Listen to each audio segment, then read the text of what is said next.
So the other day I put up a video about this device here, and I really didn't do a thorough review. I was just mucking about. I had a lot of fun putting the video up, but I really didn't rate the product or tell you whether or not it's worth getting or not getting. So I've got it rigged up again. As you can see, it's rigged for the spinning reel setup. Your spinning reel, of course, must hang from the bottom of the reel seat just like it would with your fishing rod, and the rotor has to rotate. Now when you're putting this together, it is imperative that you try and make sure these rotor bearings here are even in this spool. And that's a tricky setup. They're all loaded on springs. I'm not going to take it out because I had a heck of a time getting it in here. Now you can adjust these simply by turning this knob here, and this lowers or raises this little bar here, and it will adjust to fit into the spool. You also have bushings, which are, hang on, I'll show you one. These things here, which you can insert inside the spool, which if the hole size is a different diameter, sometimes they're larger and sometimes they're smaller, so you may need the bushing to hold the bearings in. Alright? The other thing you need to adjust is up here. This is the knob that controls the tension on the rotor of the spooler. Now the trick is this. The trick is to get your drag system equal to the tension that is on the rotor for this to work properly.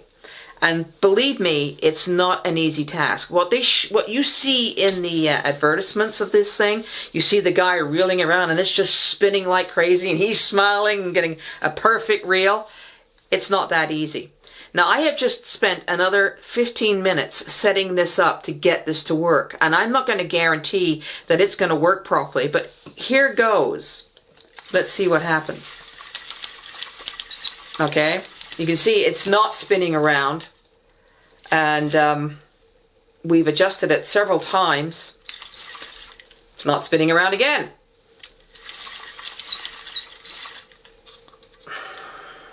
I'm not impressed. I'm not impressed at all. Let's loosen it right off and see if we can get some.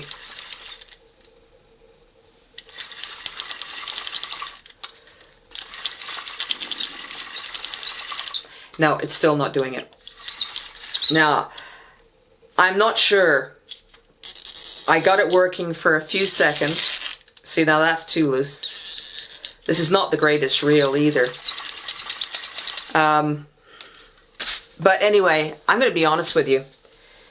Rating this piece of equipment, in my opinion, it's not even worth 1 star. And I'm really disappointed. Normally, I'm not disappointed in the products that I buy, but this is, to me, is a piece of garbage. I have tried different tensions on the reel, different tensions on the rotors to get this to work. Sometimes it works, sometimes it doesn't. I mean, yes, it's still spooling, and it's a pretty even spool on the reel here, but it's not rotating the way it should. And who the heck has got time to sit here and play around to get this to work properly? I don't. I'm very impatient. I'm going to be honest with you.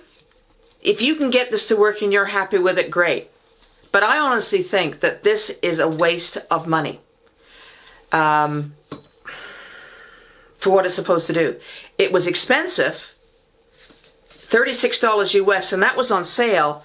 By the time, for me, converting it to Canadian dollars, putting the tax on it, putting the postage on it, all in was $56 Canadian.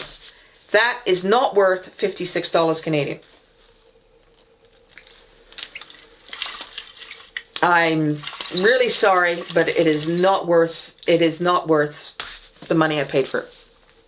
Maybe 20 bucks, if that, but I honestly am not sure why, and even then, it even tangles. If you don't keep up the tension, it'll tangle on itself. Would I recommend you buy this? Listen, if you want to try it, that's entirely up to you. Would I recommend it? No. I would not recommend it at all. I wouldn't even give this a 1-star rating. It's horrible. It is certainly not worth the money, and right now we've gotten tangled. We've gotten tangled because of you got to keep the tension up on it just like you do your fishing rod, but I don't even have this much problems with a fishing rod. This is just disgusting. So, no, I would not recommend this. Don't buy it. If you want to, that's your prerogative, but really, that is a waste of money. Really is. I'm really disappointed in it. I wouldn't even rate it 1 star. So, I'm not sure if I can send it back and get my money back, because that was a lot of money for a piece of junk. Alright, so that's my review on this. Don't buy it. Alright, it's not as easy as it looks. It is a real pain to set up. You got to dial it right in, and then once you get it going, you've got to keep going. Once you stop, that's it. You've got to reset it up again. It's easier learning to use a casting reel than trying to get this to work. Yeah, I'm sorry to say, but this is a very negative review. Don't waste your money on this stuff. It's just a gimmick. Alright, so guys, thanks a lot. This is Sharon for Fishing Tales and Other Lies. And I'm really sorry that I can't give you a positive review on this piece of equipment. So until the next time, tight lines.